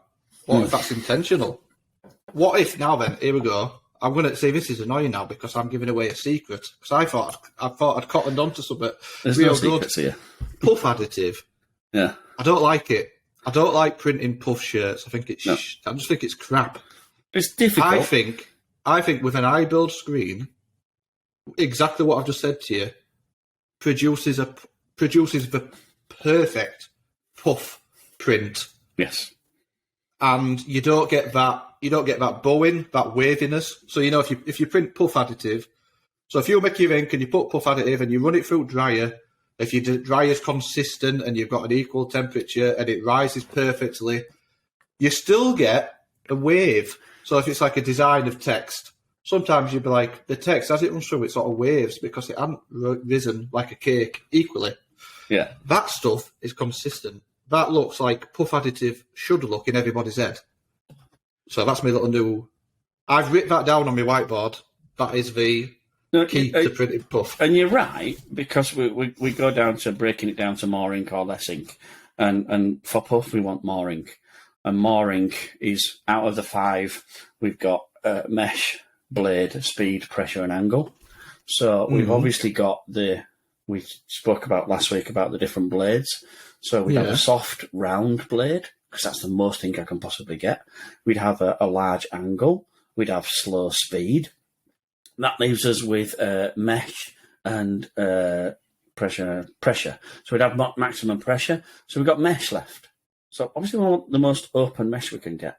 But in the mesh category is also the coating technique.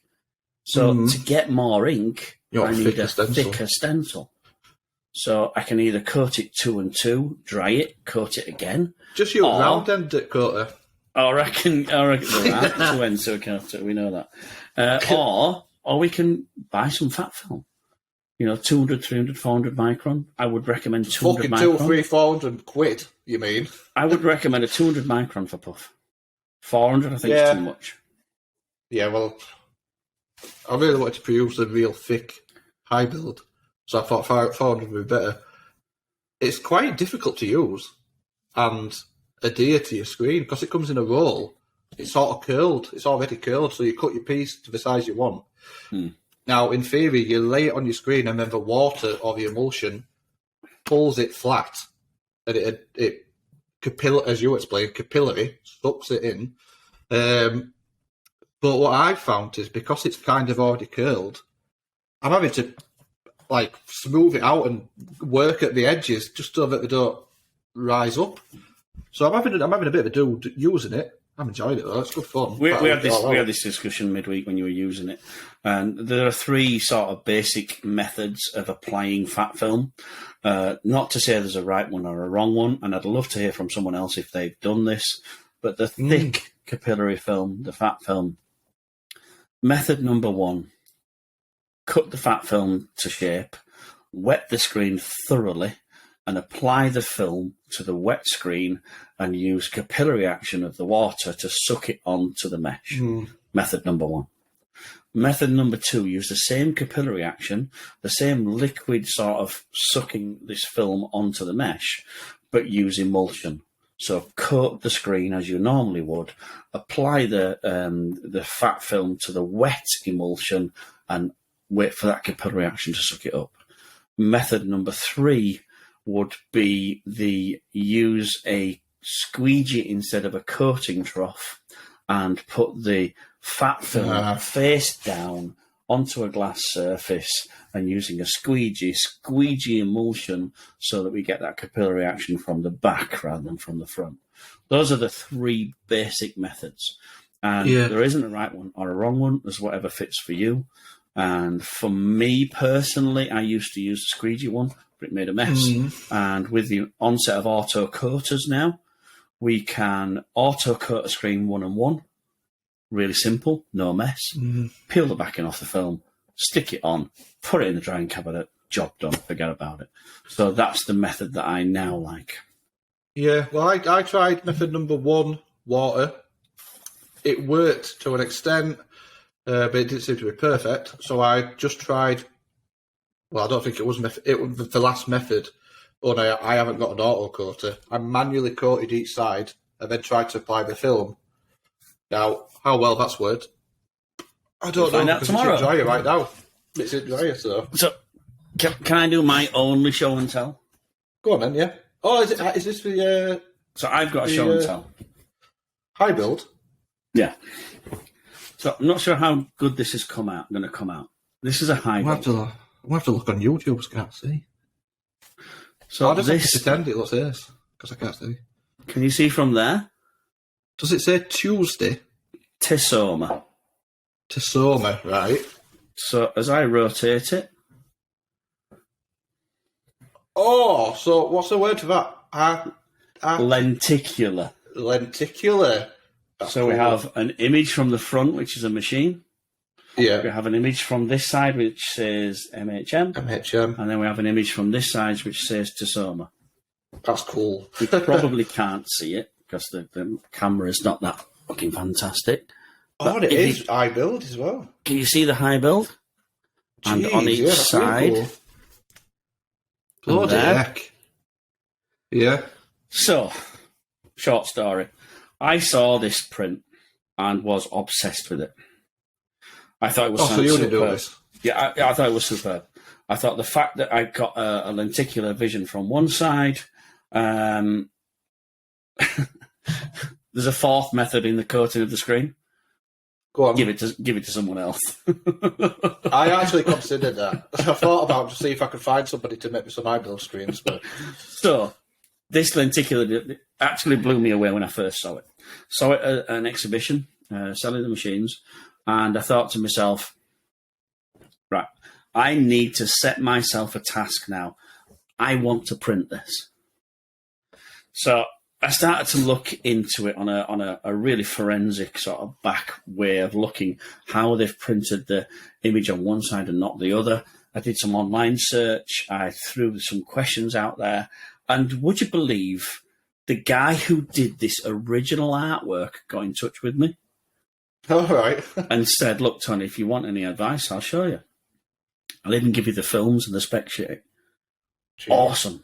So I got everything together. I've got the full spec sheets. I've got the full way of doing it.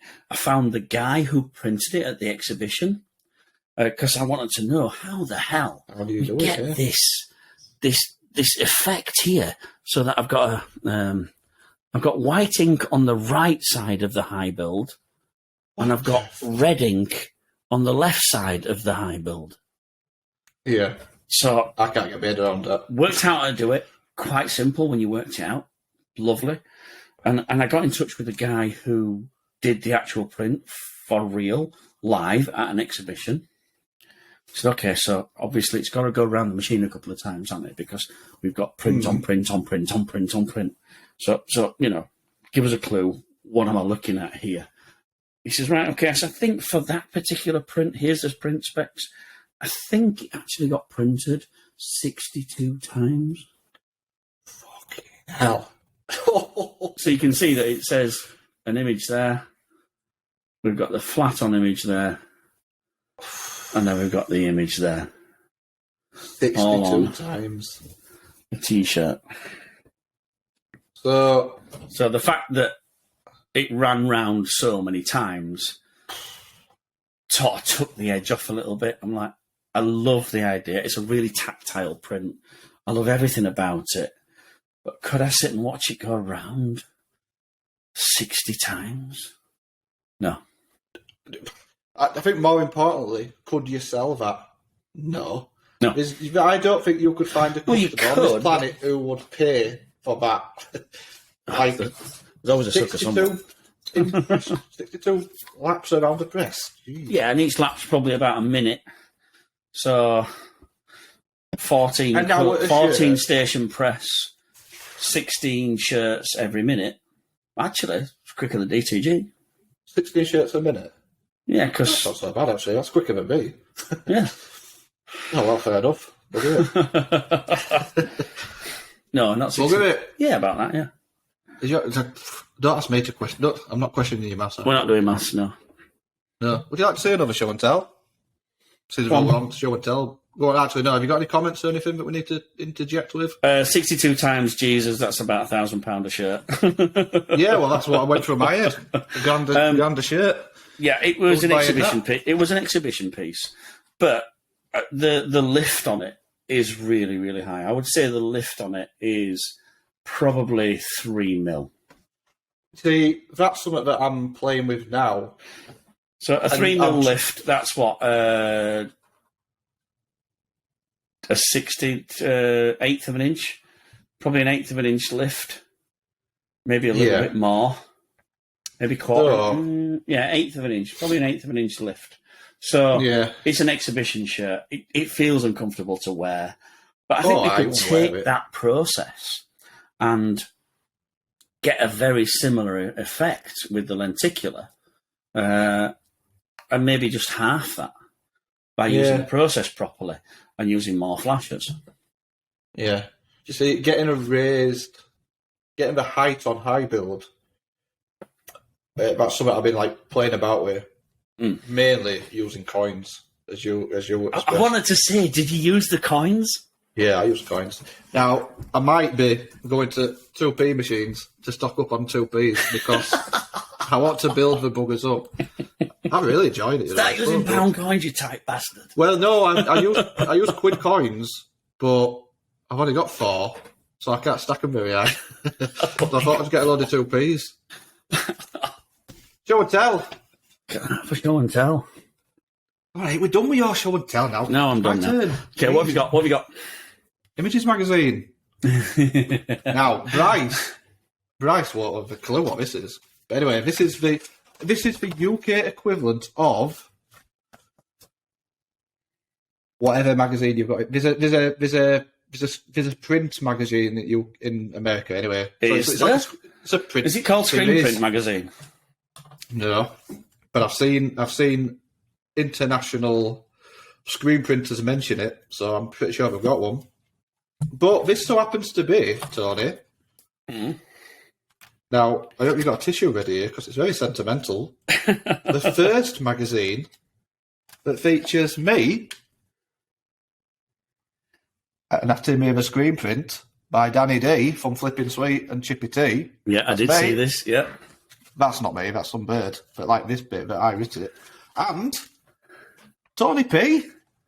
In the same magazine. Chippy Tea. Me and V. What's my article? Oh, no, I've lost the page now. Ask Tony. What were they asked Tony? Ask Tony. We just spoke about tonight. So have a quick look. Is it the viscosity buster one?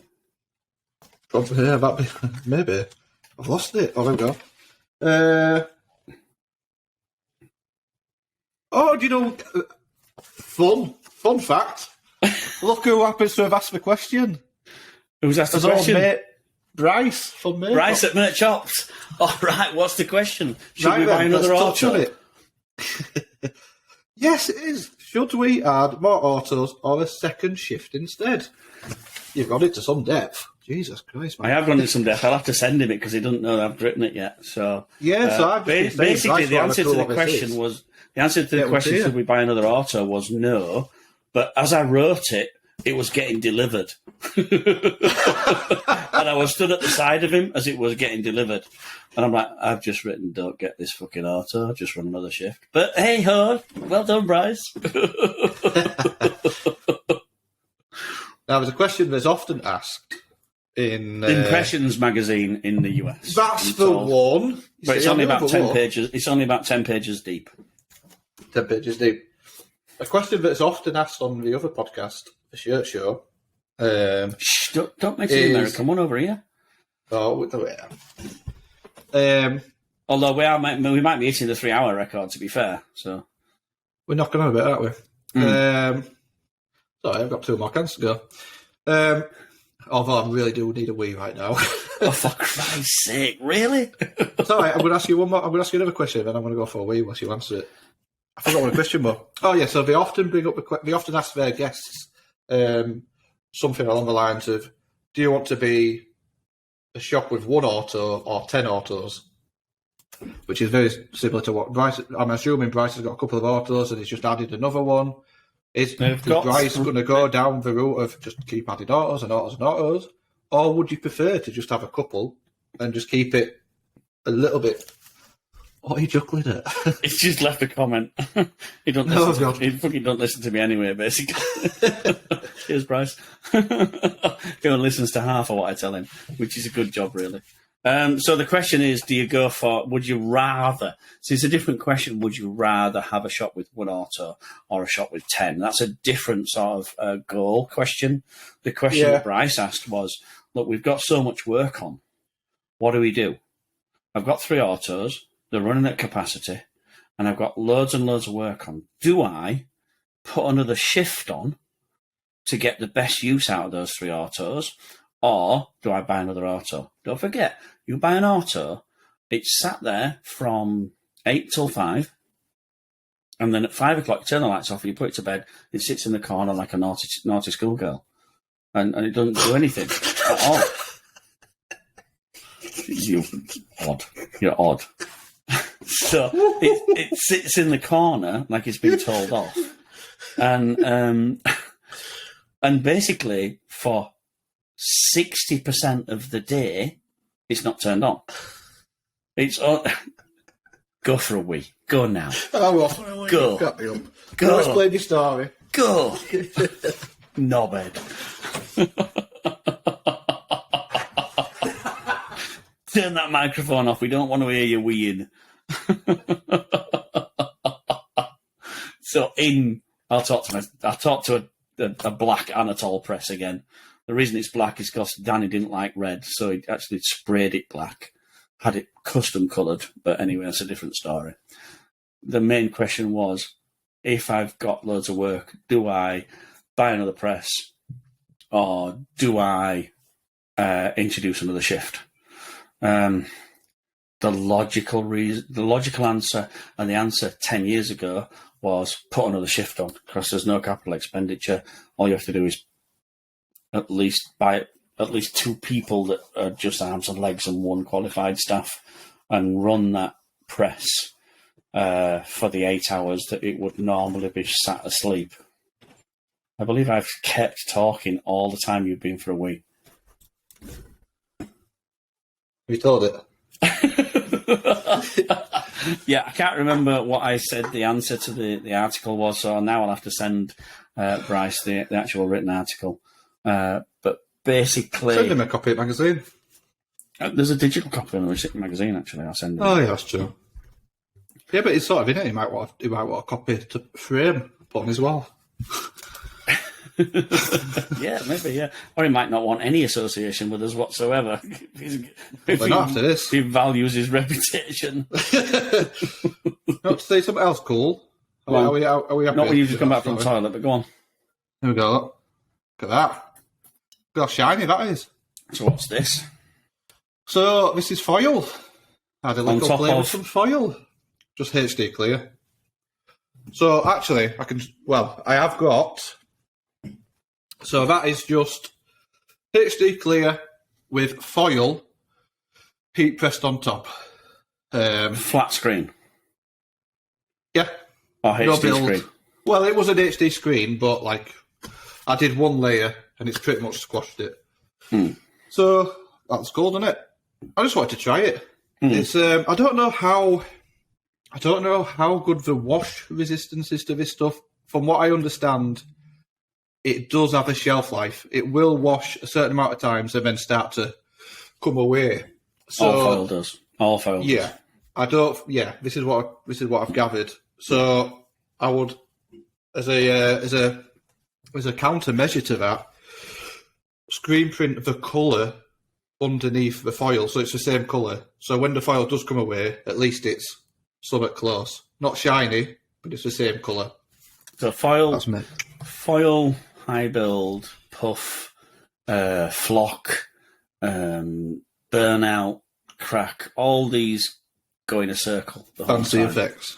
And Yeah. so 1988, 89, we were printing foil and we worked out that, hang on, we can see holes sometimes or we get a wash fail sometimes. So if it was a gold foil, there's only gold and silver. If there's a gold foil, we'd mix a yellow with Metatran. And if it was a silver foil, we'd mix a grey with Metatran. So that underneath What's we had Metatran? Metatran Sounds like a was transformer.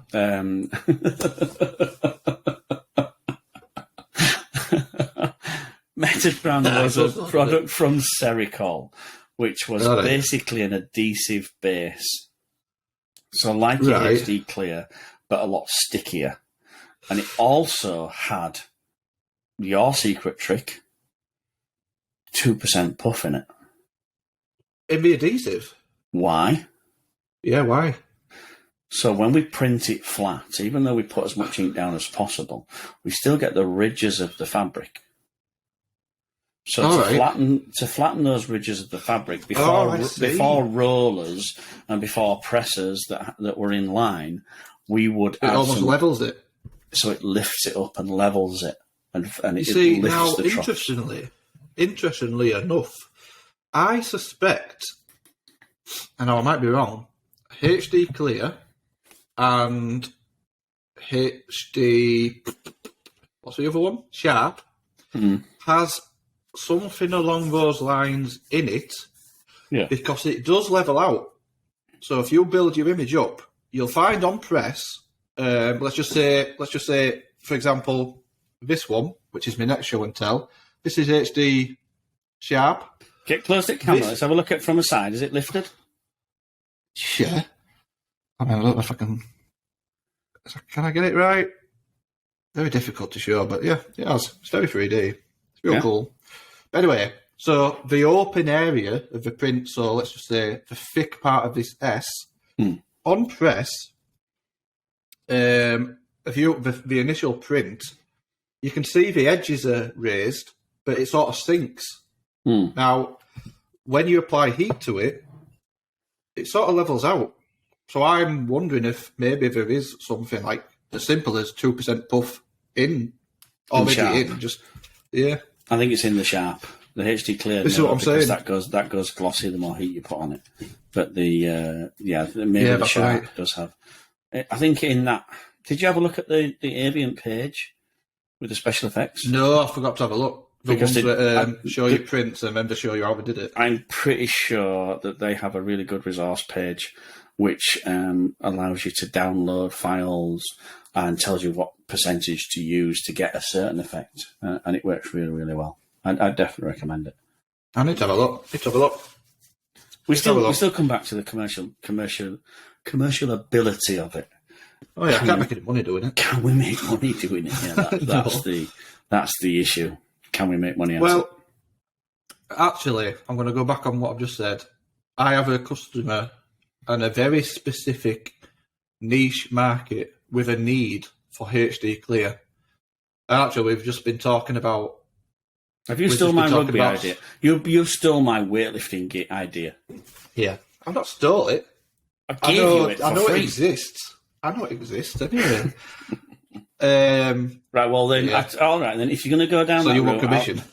No, do me a favour. Ditch the HD Clear 2. Ditch the Wilflex. Oh, you told me that was a stiff just to use it.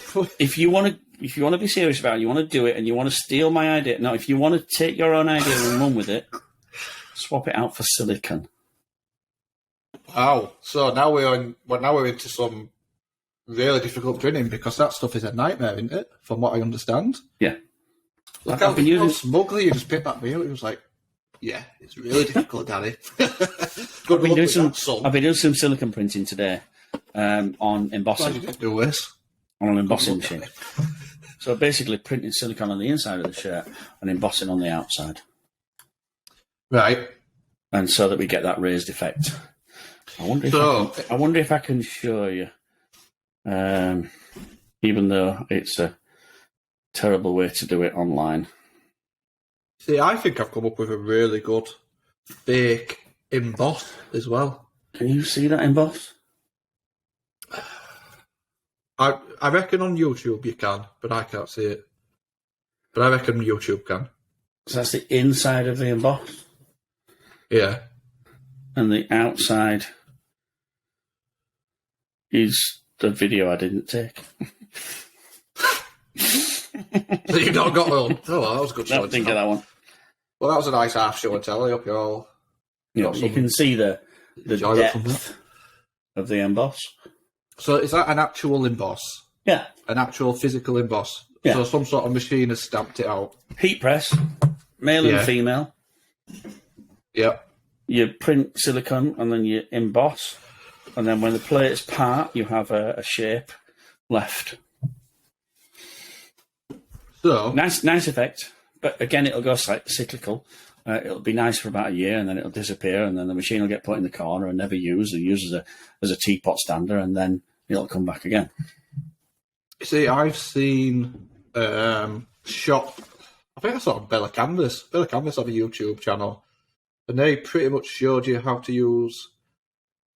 Or they didn't show you how, but they showed you that it was possible. They didn't go into too much detail, but you could work it. You can work it out yourself pretty much. But basically, they use puff additive to create an emboss effect. Yeah. Now, I think that'll look crap, but I think if you use a high build screen, HD sharp with, I don't know, like a finesse base, a bit of puff, a bit of come up with some sort of formula. I reckon you could easily, especially if you Pantone mix fit ink to match the garment colour, I think you could replicate that embossed look by using a combination. It's difficult because it changes, finesse. But this effect. It's not going to be the same. Using a heat press is the best way I've seen, but it again is not exactly efficient. It's quite slow. No. Oh well. So is that us? Is that our show and tell done? Are we? Any questions? I think we're done for questions. If anybody's still left and they want to ask us a question, this is the sort of like last 5 minutes where we basically. Normally we just sign out, but let's normally we just sign out and have a bit of a natter at the end. But right now, because we're live, we will. I'm going to go to chat first. Let's have a look. We had quite a good chat. We got. Oh, you've been joining in. No, I feel like well, some of us has to do, yeah. Where do you think I've got my material from? If I leave it to you to make notes, we're screwed. Jade's gone. She's been gone ages. Matsui adhesive. So merch shops are saying the Matsui adhesive. I presume that's a water-based adhesive, Reese. Matsui makes what of these things. That's funny. I've just been talking to someone about that. We can't get Matsui over here. No, and I wish we could. I'm a massive fan of Magna. Magna are superb over here. The manufacturing plant's 8 miles from my house. They've been going at least 35 years. The quality's fantastic. The sales support's superb. Hi, Teresa. Hi, Paul. Melvin. They're all really knowledgeable people. Little side note, I started printing in 1987 with Melvin. Melvin taught me how to print. And he's now the technical... he's an all right bloke, Melvin. I went to visit Magda. He's a good bloke. Yeah. So Melvin was my first manager. Melvin... No way. Melvin put me on a machine and taught me how to print. Both me and Melvin sat and worked out how to print a Winnie the Pooh job back in 1987, and I've got utmost respect for Melvin. Bloody hell. Anything that I don't know, Melvin knows. Basically, he taught me everything. So I've got a lot of... Jade's still there, by the way. I've got a lot of respect for him down at Magna. Paul, technical specialist at application, superb. Teresa, great at the sales. What she doesn't know is not worth knowing. So I've got lots of respect for him. But we're fishing in a very small pond. If we want water-based, we've really got to use Magna. There are some Italian companies coming across. The Virus comes across. It's about double the cost of Magna, and it's not that good. Matsui, you go into the US, Matsui is probably bigger than Magna. It seems to even be though well it's an Eastern company, but awesome product, good backup, good technical setup. I really like the Matsui stuff, but just can't get it over here. The closest we get is like CHT, which is a German or Austrian company, and they're close. I'm trying to think of a funny anagram, but I can't. Of what? CHT? CHT, yeah. It's just chat, yeah. I'm just looking at the chat now. So, yeah, Merch Shops were doing inline filing, so they had a machine on their machine which would apply foil while it printed. And iron it. So roll the foil on, drop it down, iron it, lift it up, move it again. I think we spoke about this. I had the same sort of issue in El Salvador, and it was a 15-year-old boy stood at the side of the press, and as it came around, he rubbed it down, put a bit of foil, and ripped it off again. Well, that was proper inline foiling. Yeah. Well, I've just tried that, and it didn't produce right good results. In fact, this show and tell is that method. And you can see it's a little bit broken up and distressed. So I'm just going to pretend that's on purpose. But it's just because it didn't work very well. So I ran a job of 300 pieces. Doing that? No. So I took over a position, and this guy thought he was a little bit clever, and he did a sample for a large... I've got to be careful. I actually can't name this for legal reasons. But think of a large French, big fat guy, tyre manufacturer. Right, okay. Right, so you're there. So they wanted a molten... A bit like Marshmallow Man. But we're not going to go there. This is quite dangerous. So they wanted a molten metal look. All right, yeah. So melted molten metal. So special zeal sort of that. So this guy did a print and took a piece of silver foil, and before he pressed it, he scrunched it up into a ball. Yeah, I've seen. Yeah. And that took all the bits out of it to make it look like a marble. He then pressed it on a bit of old cloth, ripped it off on press, 2 or 3 pieces like that, and you've got this distressed molten metal look. It looked awesome. Didn't like it. No, they loved it. Oh. So the issue was then I had to employ someone to cut some 18 squares of foil, sit there and roll them into a ball, put them into a box, roll them into a ball, put them in a box. Then I had to employ someone to stand at the press while it ran, pick out this crunched up thing, flatten it out, pour it down, rub it down with the back of your hand or something solid, and then peel it back off again. Nightmare to do, but looked really good. Yeah, looked cool.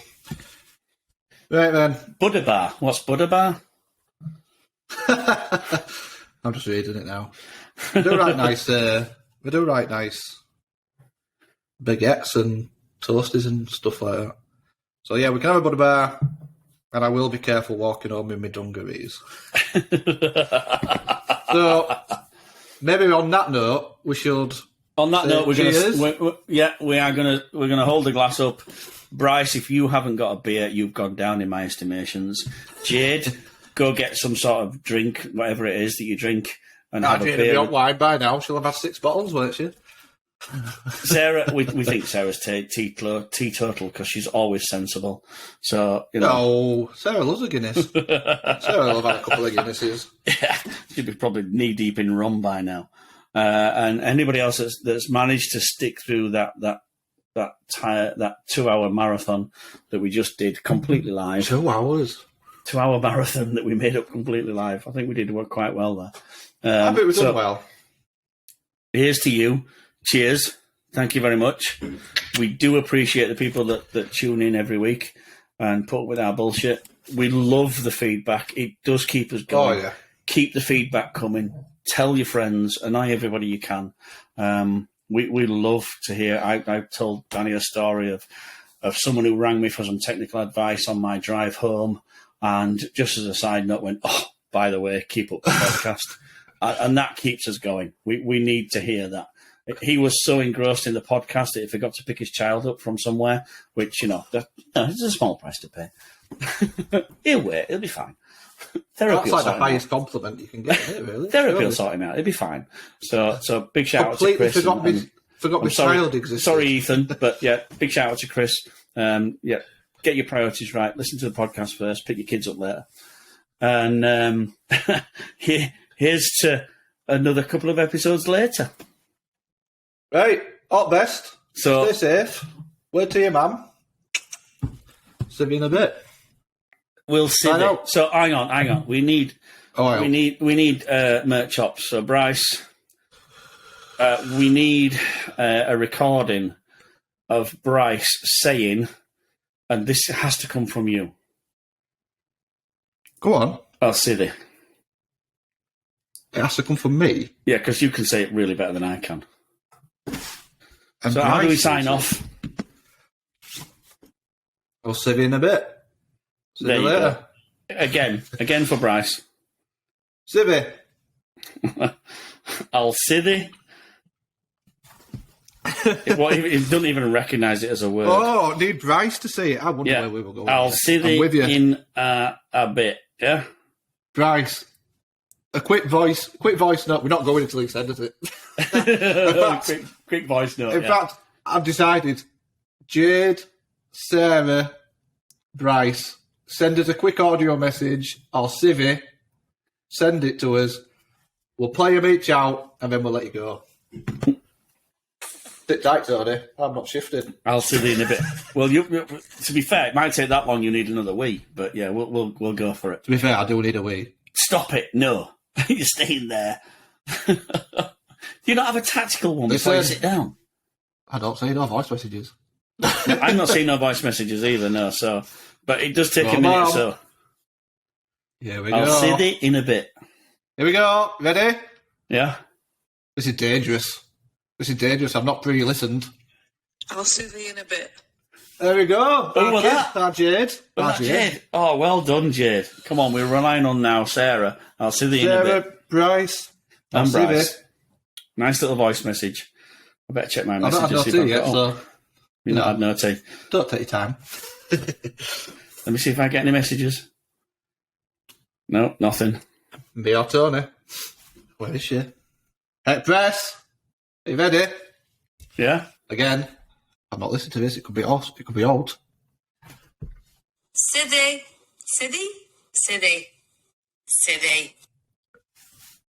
Yeah, I'll give you that one. Right, just need Bryce. Here we go, Bryce. No pressure, Bryce. On the but spot. yeah, you got to leave. You got to leave a message now. I'll see you in a bit. I hope he didn't drop out 10 minutes ago. I know. Yeah, we've probably got real work to do. Oh, hang on. Oh, what a guy. I'll see you in a bit.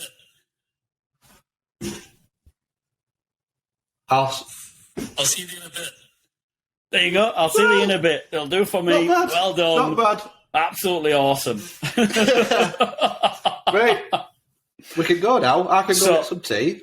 Tony can go to bed. Yeah, thank you very much for listening. We have been Tony P from Palm Print, and Danny D, Flippy Sweet Prinko. you've been listening to Chippy Tea Podcast. If you like what you hear, don't forget, press the subscribe. Try and tell all your relatives to press the subscribe button. Like, follow, leave a comment, give some interaction. We want to keep it going. We love doing this. We It is good actually fun. look forward to it every week. It's hard to do, but we actually really enjoy it, and it makes it all the more better when we get some interaction from you guys. We might look back and think this was a car crash. So whether we do this again or not, I don't know. But leave us a I'm comment. buzzing for this. Tell us whether you think it was a car crash or not, and maybe we'll link up.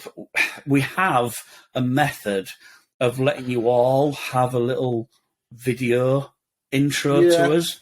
we've So got an idea. if you're interested in dropping in, giving us your wisdom for 5 minutes and then dropping back out again, let us know. We'll send you the link. You could be in the podcast, and we want you to be.